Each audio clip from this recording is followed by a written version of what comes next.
je me suis fait dire aussi plusieurs fois par des personnes qui viennent de passer 6 mois sur le dos suite à une crise cardiaque ou qui se réveillent avec le cancer ou dystrophie musculaire, avec des choses assez importantes et qui me disent, bien, c'est grâce à ça si je me suis pris en main un jour, tu sais. C'est malheureux d'attendre que ça fasse si mal avant de se prendre en main. Moi, je trouve qu'on est bien plus intelligent si on se prend en main avant d'avoir des gros signaux comme ça. Et parce que, disons, d'accepter que notre corps nous parle comme ça, c'est un peu l'exemple que je pourrais donner. Disons que vous ne savez pas, vous êtes en auto, là, vous rendez à Québec, puis vous êtes pas rendu compte que vous vous êtes perdu, que vous n'êtes pas sur la bonne route. Puis là, tout à coup, vous voyez un panneau qui dit « Montréal, 70 km d'ici ». Puis là, vous dites « Oh ben non, franchement, là, ils ont dû se tromper, ça se peut pas. Moi, je sais, je m'en vais à Québec. » Qu'est-ce qu'ils ont à faire à mettre un panneau de Montréal sur une route de Québec? Vous voyez, c'est ce qu'on fait quand on ne veut pas accepter que notre corps est en train de nous donner un message pour nous ramener sur la bonne route. Il faut vraiment accepter qu'on est complètement responsable de créer notre vie à 100%. Les personnes qui n'acceptent pas la notion de responsabilité, ils ne sont pas capables d'adhérer à l'enseignement d'Écoute ton corps parce que ça, c'est un des critères bien, bien importants. C'est accepter que nous sommes tous des dieux créateurs, puis on est toujours, toujours en train de créer notre vie. Alors, est-ce que j'utilise mon énergie créatrice pour me créer des belles choses, me créer ce que je veux, ou j'utilise mon énergie pour me créer ce que je veux pas? Parce que ça, c'est ça notre pouvoir de choisir. Hein, on a tous le libre arbitre, nous sommes tous des créateurs, mais on a toujours le choix comment on utilise l'énergie. C'est comme vous avez du feu, vous avez le choix de l'utiliser soit pour détruire une ville entière, ou vous pouvez l'utiliser pour réchauffer des aliments ou réchauffer une habitation. Tu sais, toute énergie peut être bien ou mal utilisée. Alors, la même chose, notre énergie créatrice, c'est nous qui décidons qu'est-ce qu'on fait avec. Puis moi, je trouve que l'univers est extraordinaire, s'arrange pour nous envoyer toutes sortes de messages partout autour de soi, les gens qu'on attire, les malaises qu'on a dans notre corps, ce qui se passe dans notre monde. Et continuellement, vous êtes confrontés à vous regarder à travers tout ça.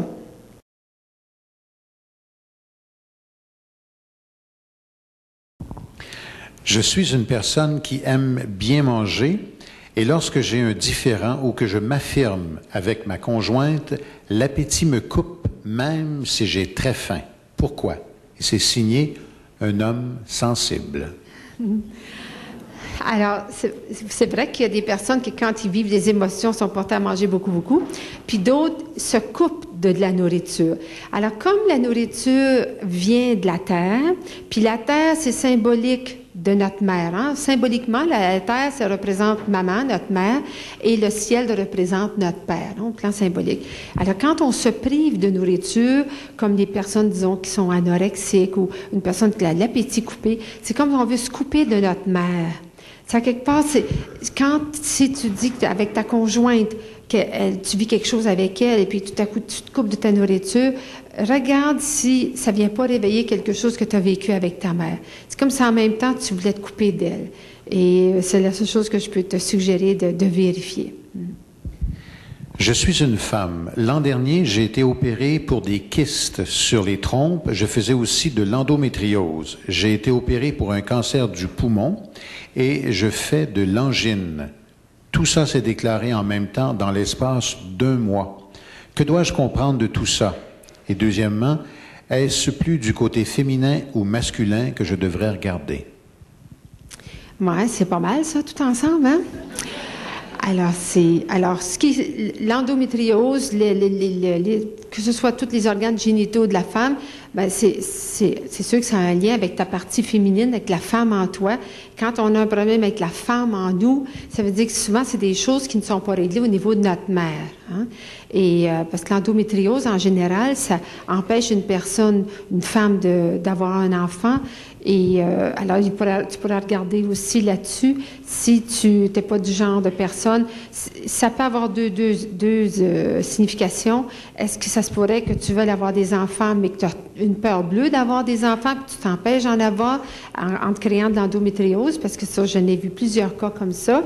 Ça peut être une femme qui, sa mère est quasiment morte quand elle est venue au monde. Fait que plus tard, quand est venu le temps pour elle de devenir enceinte, elle s'est organisée pour ne pas devenir enceinte en se créant de l'endométriose.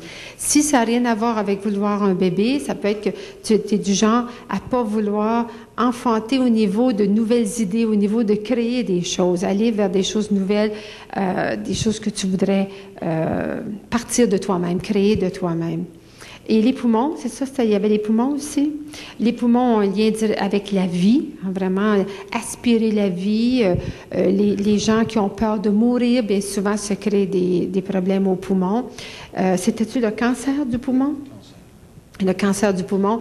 Et alors, le cancer, en général, vient d'une personne qui a vécu quelque chose de très difficile avec un des deux parents quand il était jeune et puis qui ne s'est pas autorisé à en vouloir à un parent. Parce que c'est tout à fait normal et humain d'en vouloir à un parent avec qui on a vécu quelque chose de difficile, qu'on a accusé de quelque chose, même si on n'en est pas conscient. Parce que souvent, je me suis aperçue que le type cancéreux, c'est la personne qui veut tellement vivre dans l'amour, qui est une personne bien souvent remplie d'amour, puis qui veut vivre seulement que dans l'amour, elle ne veut pas jamais admettre qu'elle a pu en vouloir à un de ses parents. Elle va trouver toutes sortes de bonnes excuses aux parents. Ben oui, mais tu sais, ils ont fait leur possible, puis tout ça. Et pendant ce temps-là, ben, ça la mange à l'intérieur d'elle. Et tandis que quand on commence à dire « Oui, j'en ai voulu à mon père, oui, j'en ai voulu à ma mère », c'est la petite fille en moi qui se sentait rejetée, qui en a voulu.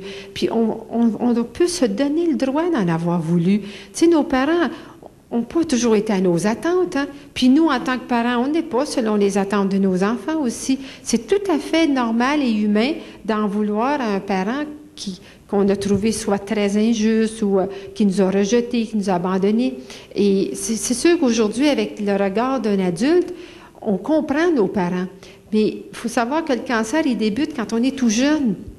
C'est cette blessure-là qui est vécue dans l'isolement, qui est vécue quand on ne peut pas en parler à personne, puis que ça nous mange à l'intérieur, puis on essaye de repousser, puis de dire non, non, non, non. Je peux pas en vouloir à mes parents. Ça serait une mauvaise personne. Je serais méchante si j'en voudrais. Surtout si on a eu des parents qui étaient bons puis gentils. Ça, c'est les genres de parents avec qui on a toujours le plus de difficultés à régler nos choses.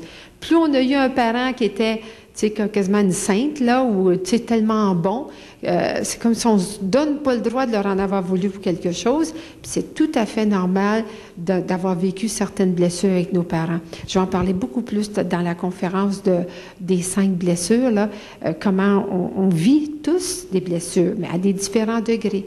Alors ça, c'est le cancer, puis qui a un lien avec la vie, te donner le droit de vivre, de vivre comme tu veux vivre ta vie.